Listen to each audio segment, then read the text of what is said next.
The economic crisis that we face is the worst since the Great Depression. And markets across the globe have become increasingly unstable.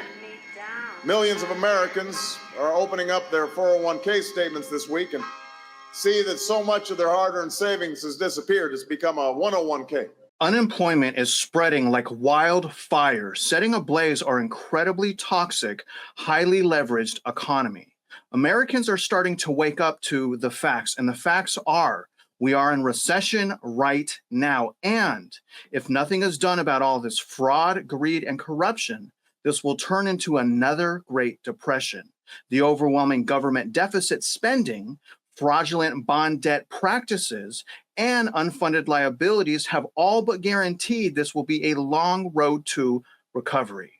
Today, I'm going to show you what happens in the labor market in regards to unemployment and, very important, guys, household wages before, during, and after recession. Our second segment is going to be on today, Liberation Day, and what are all these sweeping new tariffs really going to do? And I'm going to show you guys that these new tariffs alone are not even close to the reason why we are going in and are already in recession. Now, our ending segment is going to be on apathy and how a small group of parents in my own backyard here in Houston have filed their criminal complaints against their local ISDs over fraudulent illegal bond debt. And I'm going to ask Mitch Vexler what they are doing and what they are not doing correctly. And happy Wednesday evening, April 2nd. Welcome back to Real Estate Mindset. You guys already know this video is going to be absolutely bonkers. Mitch Vexler, good evening, sir. How are you today? Good. It was very interesting to see what those people did. There was, I believe, 9 of them. And the case is around electioneering. But if you go and look up electioneering at your local ISD, you may very well find multiple cases. It's happened in Denton County. It's happened in Johnson County. It's happened in Harris County. And we're going to get into it and discuss it and why it's so important. Not just the electioneering, but where the electioneering actually leads. Yes, and for the viewers, and the viewers should know this already, Mitch Vexler is like a racehorse. He cannot wait to start talking about these people conquering this fraud. I mean, you guys, here's the reality. We need your help. You're going to find out at the end how we can use your help and what to do about it. But let's start with what happens in the labor market before, during, and after recession. And you guys, I'm going to add on what happens to the S&P 500 and the Dow. The first thing I'd like to point out is the new GDP Now numbers. You see it on your screen that came out yesterday. The Atlanta Fed is now estimating that Q1 of 2025, we're going to have a negative GDP, you see on the upper right here, of negative 3.7%. That is a substantial drop. I'm wondering when the rest of the market is going to catch up. The first thing I want to focus on is the unemployment rate and how long that takes to recover. The way I'm going to do that is I'm going to show you guys several data sets over the last 3 recessions, and I'm not counting the lockdown recession. This is the unemployment rate. The last time this updated, the unemployment rate was at 4.1%. You can see that. But starting all the way to the left of the graph, the first recession I want to cover is the 1990s recession. Now, in June of 1990, the unemployment rate was 5.4%. It took until February of 1995 to get back to 5.4%.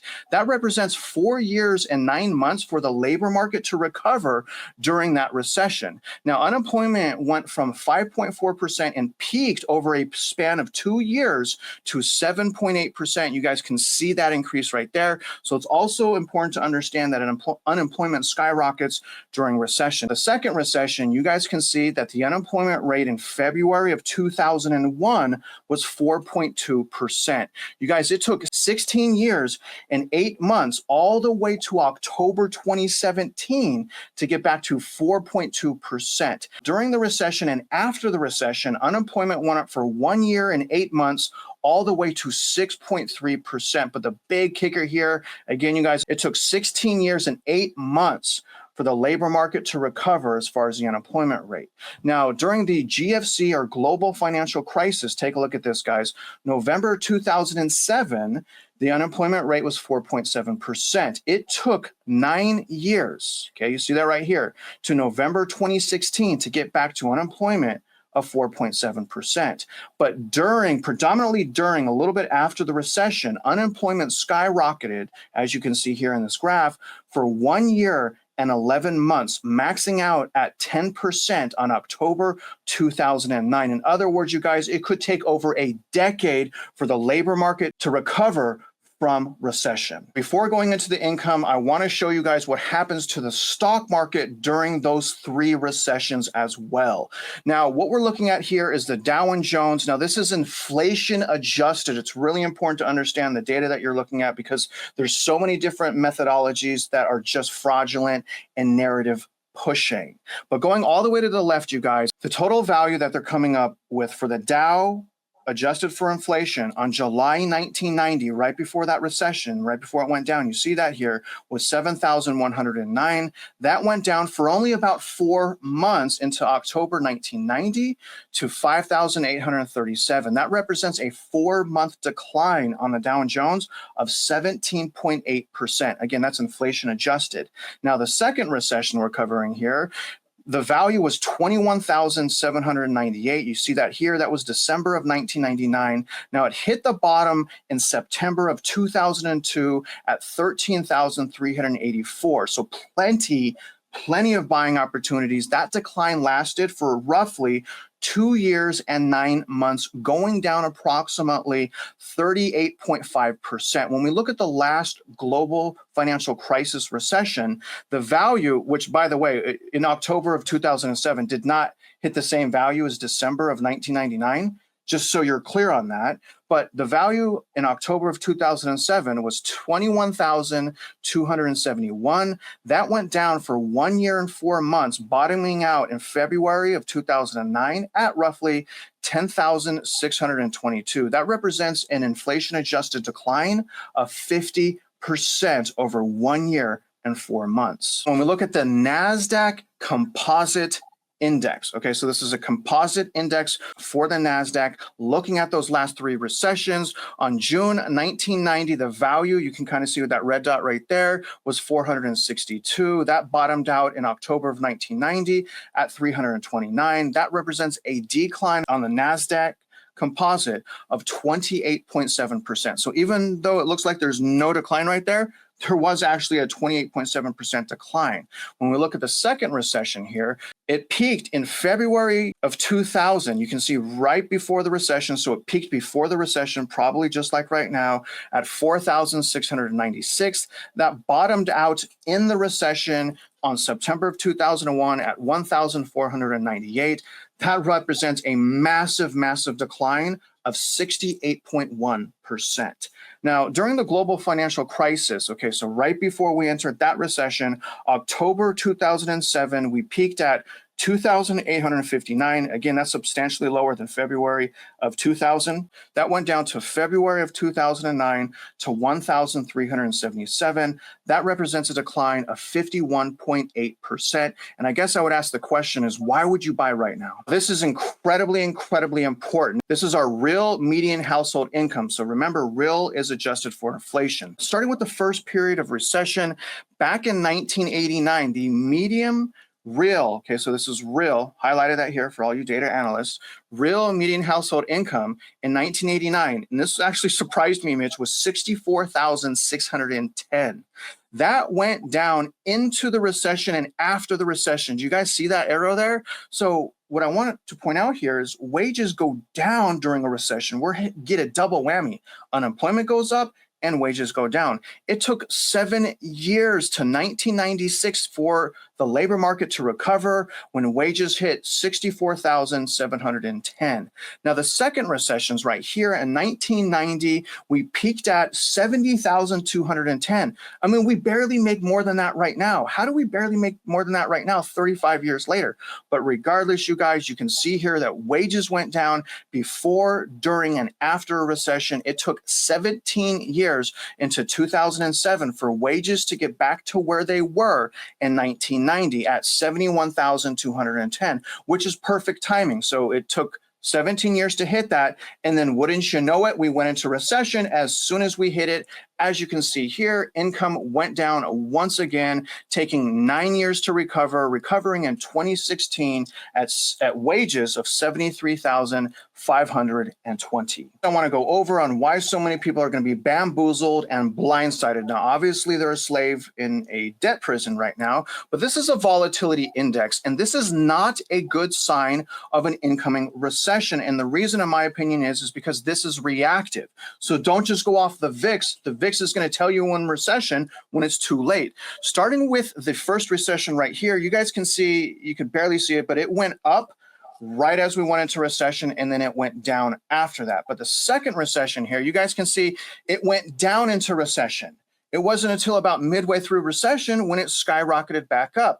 The global financial crisis, same thing. Look at this. The VIX went down into recession, went up a little bit, went down, and then it skyrocketed up because people didn't realize we were in recession until we were halfway through it.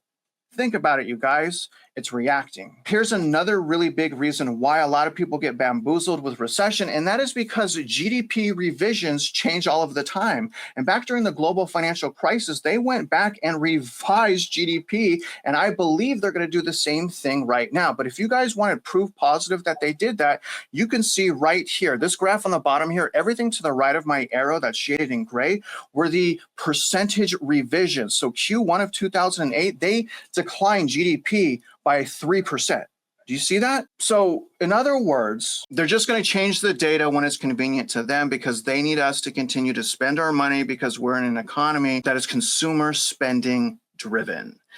So Mitch Vexler, first question, I know that was a ton of data, but my first question for you is why is it possible that the labor market can take over a decade to recover and get back to 4% unemployment, if they can ever get back to 4% unemployment?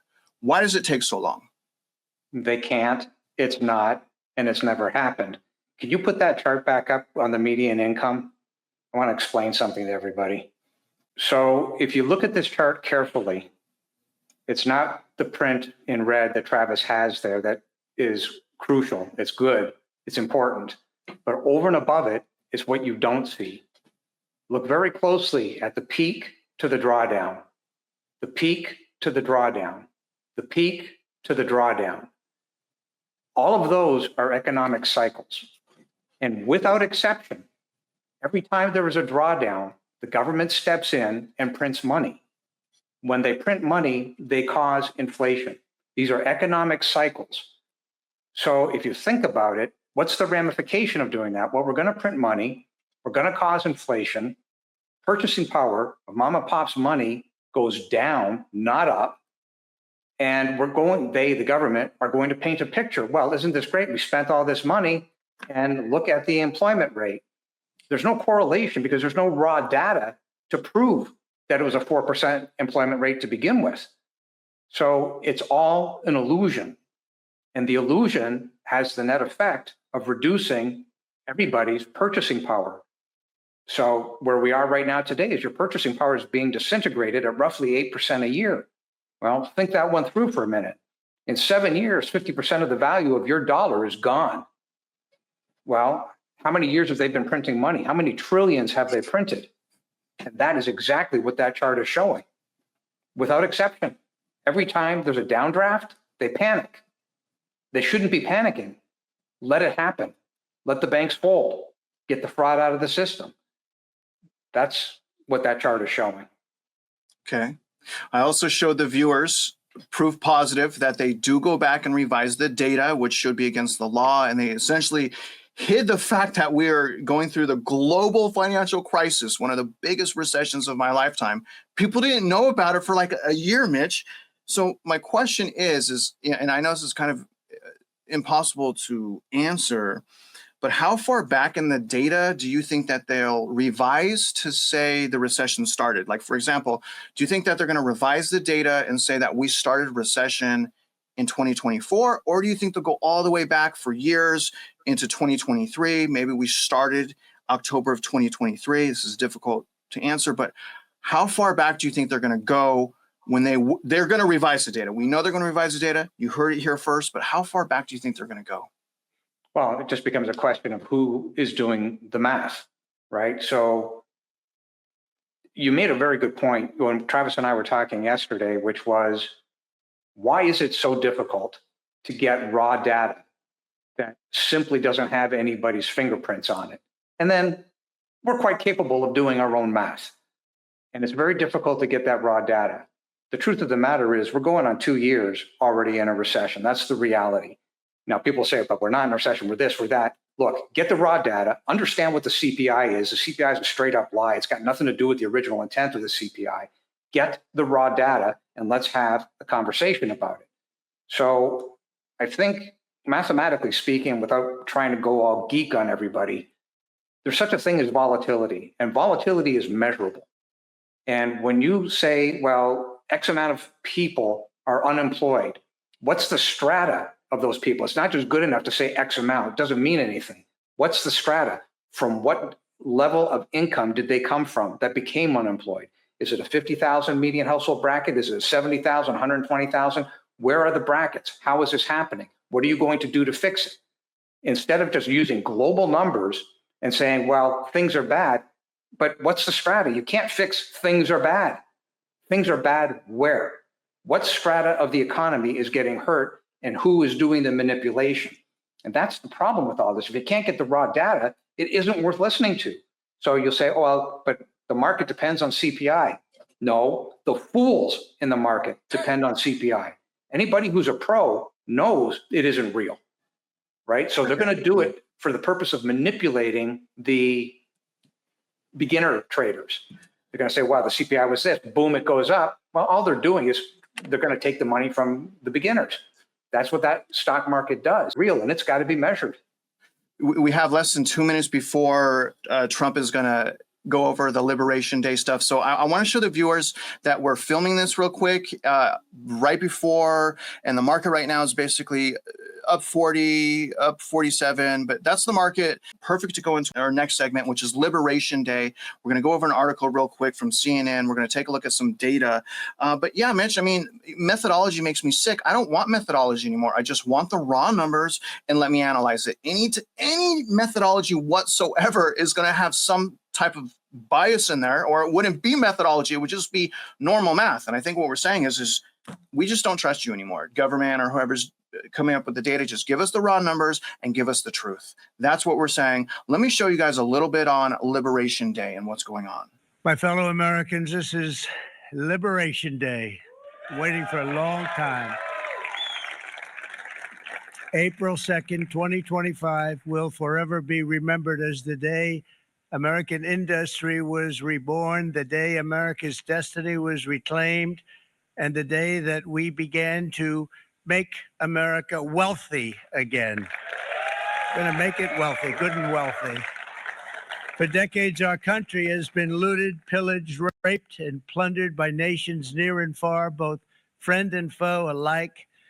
American steel workers, auto workers, farmers, and skilled craftsmen. We have a lot of them here with us today. They really suffered gravely. They watched in anguish as foreign leaders have stolen our jobs, foreign cheaters have ransacked our factories, and foreign scavengers have torn apart our once beautiful American dream. We had an American dream that you don't hear so much about. You did 4 years ago, and you are now, but you don't too often, and for many years and decades even, you didn't hear too much about. Our country and its taxpayers have been ripped off for more than 50 years, but it is not going to happen anymore. It's not going to happen.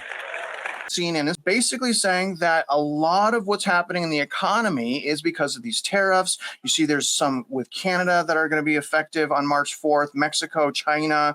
You see all of this stuff here, but what does that really mean for the economy? And is that the reason why things are collapsing? Let me show you guys some data on why the tariffs alone aren't the reason we're going into recession. The first thing I want to show you guys is buying power from 2009 to 2025. Buying power has gone down this entire time. That's one reason we're going into recession. We are a consumer spending based economy, and mom and pop right now are getting absolutely squeezed. They are squeezing blood out of a stone and looking the other way and acting as if it's not happening. And what I mean by that is they are murdering us and our balance sheets. And I also wanted to point out that the fastest decline over the last 16 years was from 2021 to 2023. Not right now. So again, important to know that consumers got hurt and squeezed the most from 2021 to 2023. But it's been going down this whole time. And here's the elephant in the room. If you think we're going to go into recession because of these tariffs, you must have forgotten about something called inflation. My gosh, you guys, from 2021 to 2024, I don't know how people forgot this, but we have had some of the worst inflation in decades. Look at this. 2021, I highlighted and circled this. 2021 to 2024, worst inflation almost ever. Not even comparable any other time going back to 2009 when we had actually deflation. We want to see a chart that has that red right there, not the skyrocketing inflation. So if you think it's just tariffs, remember what happened to the cost of living over the last 4 years. And let's not forget, over the last 5 years, we have the worst government deficit spending and debt to GDP in forever, since the birth of the United States. I mean, I haven't gone back into the 1800s, but look at this, guys. I've circled the last 5 years, the amount of deficit spending, as if we've been fighting wars and depression over the last 5 years. But the last I heard, we're not in any wars, and they say we haven't been in depression or recession. But look at the government deficit. The government is bankrupt. People say that they're not bankrupt because they could just print money. Now, another thing is I want you guys to always remember the everything bubble. Now, this is looking at home price to median household income ratio.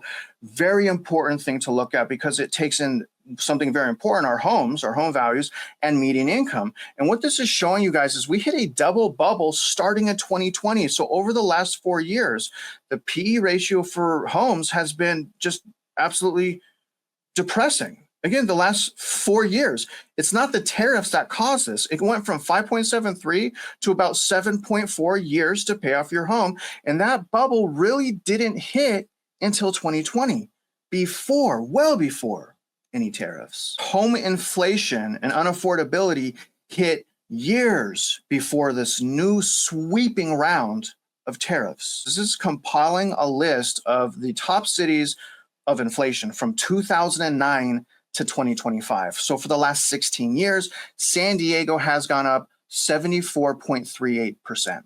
Unbelievable. Tampa, 57.61. Number 3 is Denver, Colorado, going up 57.07. Miami up 57%. Seattle, Washington, 56.31. Phoenix, Arizona, inflation of 56.06% in 16 years.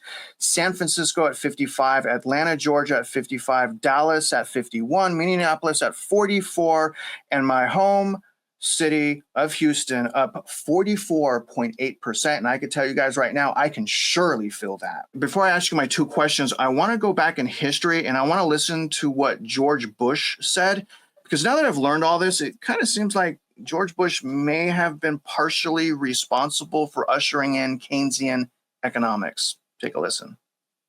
We are in the midst of a serious financial crisis, and the federal government is responding with decisive action. We boosted confidence in money market mutual funds and acted to prevent major investors from intentionally driving down stocks for their own personal gain. Most importantly, my administration is working with Congress to address the root cause behind much of the instability in our markets. With the situation becoming more precarious by the day, I faced a choice: to step in with dramatic government action, or to stand back and allow the irresponsible actions of some to undermine the financial security of all. I'm a strong believer in free enterprise, so my natural instinct is to oppose government intervention. I believe companies that make bad decisions should be allowed to go out of business. Really feel that way? My first question, Mitch, are we going to enter recession in the near future because of this new round of tariffs? Well, first of all, there's no nexus between the tariffs whatsoever and entering in a recession. Second of all, we're already in a recession by any real measurement. And third, Criminal News Network has literally no business whatsoever stating anything with regard to an economic issue.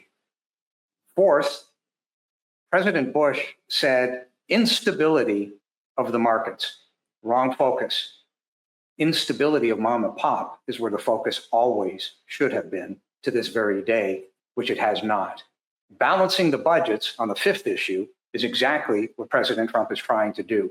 That is through the tariffs. Not a single news story, including from Criminal News Network, has ever come out and said, what's the purpose of these tariffs?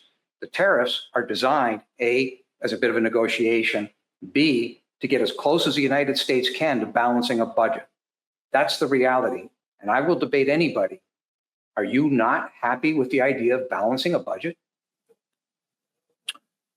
Well, if you're not responsible, then no, you're not happy because you want to keep getting in debt. And Like if you we want to see keep all the other time. people in debt, then what exactly are you as far as society is concerned? And the definition would be a grifter. Yeah, you're dragging the economy down. Well, Yeah. my second question. Why is it so important to prepare to take advantage of like deals of our dreams, right? Why is it important to prepare before recession, not necessarily during a recession? The chart that you showed that I came back on with regard to the economic cycles, well, cycles occur in normal business practices based on supply and demand. The problem here is that everything is completely out of kilter because every time there's a downdraft, the politicians panic and, well, we have to protect Wall Street. We're going to pump money. But that has a very bad effect. It's a circular argument of doom. Every time they pump money, they create inflation. Inflation is a hidden tax, and then it causes the gyrations of these economic cycles to come faster and faster. And then the recovery time is longer and longer. So you've got a real problem here because the people who are panicking literally can't add one and one. They do not know the ramifications of their actions. And then they think, well, it'll get fixed on somebody else's watch. The net result is that mom and pop are getting monkey hammered. And that's the only way to describe it. And it's like playing whack-a-mole. Every time somebody, well, I'm getting a little bit further up ahead in the economy, bam, then you go down. So that's the ramifications of what's happening here. The cycles will slow down just through the normal course of business if the debt didn't exist. And it comes back to that issue that we've said, okay, give or take, there's $5 trillion of pure fraudulent bond debt as a direct result of these school districts. Okay, stroke of a pen can wipe it out. The money wasn't real to begin with. It came from printing. Take it off, get rid of that bond debt, get these schools to the position where they have zero debt, get mom and pop to the position where they're able to own the asset so that their debt is coming down, not having to pay somebody else's fraudulent bond debt in perpetuity. Now we've got something to talk about, and now we have balanced budgets. Well said, sir. And speaking of talking about bond debt, let's move on to our final segment. This is about apathy, more criminal complaints against HISD after KPRC2 investigates, DA's office not commenting on open investigations. So what you guys see here, and I'm going to play a video here real quick so you guys get the words straight from the horse's mouth. But this is a group of parents that are filing criminal complaints like we've been asking for.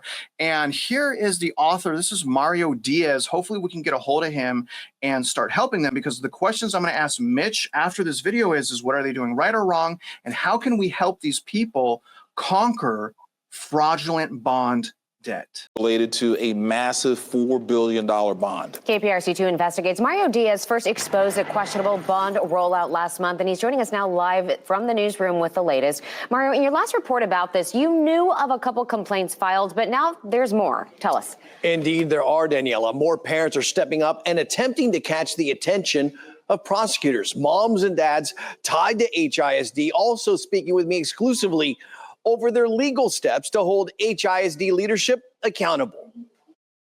I think what the district did, what Mike Miles did, is wrong. And he should be held accountable for that. Parents not only reacting to what KPRC2 investigates uncovered, but also taking action. I have what I turned into the district attorney's office. We now know of 9 parents who filed criminal complaints with the Harris County District Attorney's Office. They are focused on the Houston Independent School District and that massive $4 billion bond election voted down overwhelmingly last November. That's my complaint about HISD's behavior in the past election. Our investigation uncovered a key action item buried within HISD's budget. The hiring of the campaign consultant, sir? $2 million in taxpayers' dollars allocated for what the district says is the cost related to putting the plan together and hiring a consulting group to support. Legal experts we spoke with took issue with it. That support word, that's a big problem. We also found 2 videos the district posted on its social media tied to the bond election. More than a third of HISD school buildings are 50 years old. At the end of these highly produced videos, the district prominently proclaims, "Renew HISD." Mitch, so they are going after the school district, a little bit different. Seems like they're barely even covering any of it. So they found a little piece of it. What are they doing right and what are they doing wrong? The simple fact that they got involved and filed their criminal complaints based on what they know is marvelous. It's fantastic, because that's not apathetic. That's the exact opposite. We are going to get involved and we're going to do what we have to do. Perfect. When that story came out, I penned an email to that reporter immediately. And I said, what you have is less than 0.05% of the reality. It starts with the electioneering. The electioneering is about protecting the institution over and above protecting the citizens that pay for that institution. The ramifications of that electioneering by protecting the institution is the equity stripping of mom and pop. And that is across the United States. Now, this electioneering is on record. This has occurred in Denton County. This has occurred in Johnson County. The economic stripping is the money, the bond fraud that is created at the school districts, and they use what they own, which is the central appraisal districts, to overvalue the properties and then overtax the taxpayers. These are all connected. So I put that story together. I sent it out to that reporter. Over and above that, Travis now has an actual email that I did about 2 hours ago to the district attorney in Houston that says, yeah, you got 0.05% of it, and it's great because it's true. Now, here's the rest of it. This is the billions that they have stolen.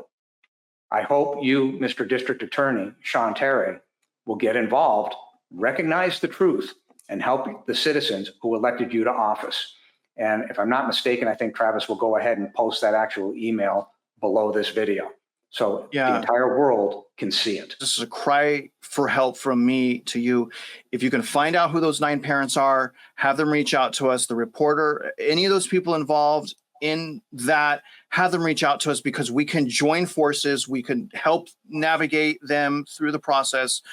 So for the love of God, and obviously we'll do another live video on Friday. We'll show you the progress we've made with Discord. It's not complete yet. We're looking for mods. My point is we need to join forces. Mitch already sent this email. This will be referenced below. This is to the DA. So the DA has this. There's no way out for the DA. That's one of the things we could do to help you. It's all here. Look at this. I mean, the DA has this. This is very, very effective. And also, guys, don't forget, go to the Real Estate Mindset Empowerment Center. Look at all the stuff we have here. We have the amendment to the first complaint, amicus. We have the bill. We have all of this stuff here to help you. Here's the course that Mitch and I made, how to end the property taxes. I mean, we have all of the ingredients except for one to conquer the apathy. That one thing that we're missing is weekly lectures. Every time we make 2 steps forward, I feel like we take 4 steps back. So we're doing the best we can, just 2 people. Mitch, I want to give you the last words today. And I'm kind of at the point where, like, we have all of this ammunition. We just need people to help us use it, right? So can you give us the last words this evening, sir? And again, I appreciate your time. We'll go back to the market before we end the video. There's so much on the go here. We're getting an email every 15 to 20 minutes, pretty much around the clock. Several people are pending foreclosure. So obviously they go to the top of the list for obvious reasons. We can't handle the influx of thousands of comments below the videos, but we see them. And every once in a while, a comment will show up that gets us thinking. And one of those comments yesterday was, I have money in one of these pensions, but how do I know where my money is in that pension? How do I know what they're doing with it? And then how do I get my money out? Well, that is a great question. By law, you are supposed to know and you're supposed to receive. So if you're a school teacher, as an example, and you're in one of those investment pools, by law, you are supposed to know exactly where that money is. So you would have to then go to, and not under freedom of information, you can just find out who's running that investment pool and say, give me the information as to who has placed the money in what investment. And if they don't do it, congratulations, you now have a criminal complaint that you can take to your DA. That's the first step. Second step is you can assume that they've spread it out, but if they're hiding where they spread it, spreading it out means diversification. If they're not telling you anything, that's criminal, right? You have every right to know. If you have a union that's in charge of it, you take it to your union. They've got every right to know. But more than that, your unions, none of these people will respond quick enough. Take it to the DA. If the DA doesn't respond fast enough and puts you on hold, take it to the DOJ.